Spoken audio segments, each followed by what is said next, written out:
Hello my dear friends, welcome to flavours with Reza. இன்றைக்கி வாங்க சூப்பரான ஒரு மொச்சை குழம்பு பார்க்கலாம். வெங்காயம், தக்காளி, பூண்டு, மொச்சை, கத்திரிக்காய், தேங்காய் இதெல்லாம் புளி ஊற போட்டிருக்கேன். இதெல்லாம் ரெடி பண்ணி வச்சுட்டு தேங்காயில் குழம்பு மசாலா ஆட் பண்ணி கொஞ்சம் மையாக அரைச்சி வச்சுக்கோங்க.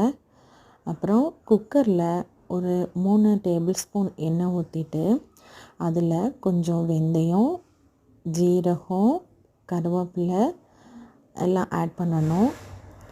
வெந்தயம் ஜீரகம் பொரிஞ்சதுக்கப்புறமா கருவேப்பிலையை ஆட் பண்ணுங்கள். பூண்டு ஆட் பண்ணிக்கோங்க.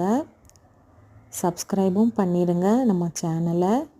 அப்புறம் கொஞ்சம் வெங்காயம் ஆட் பண்ணிவிட்டு தக்காளி ஆட் பண்ணிவிட்டு வெங்காயம் தக்காளி நல்லா வதங்கி வரணும். கொஞ்சமாக சில்லி பவுடர் கலருக்கு சேர்த்தா போதும்.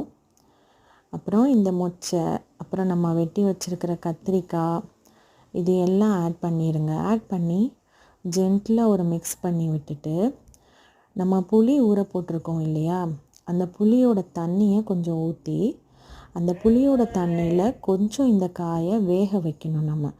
அப்போனா ரொம்ப டேஸ்ட்டாக இருக்கும்.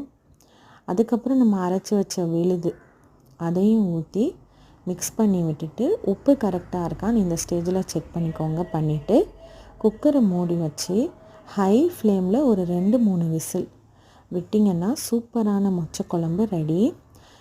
சுட சுட ஒயிட் ரைஸோட ஒரு அப்பளம் பொரித்து சாப்பிடுங்க, ரொம்ப டேஸ்ட்டாக இருக்கும். இதே மாதிரி சிம்பிள் அண்ட் டேஸ்டி ரெசிபீஸ்க்கு நம்ம சேனலை சப்ஸ்கிரைப் பண்ணுங்கள். உங்கள் ஃப்ரெண்ட்ஸ் அண்ட் ஃபேமிலிஸ்க்கு ஷேர் பண்ணுங்கள். தேங்க்யூ.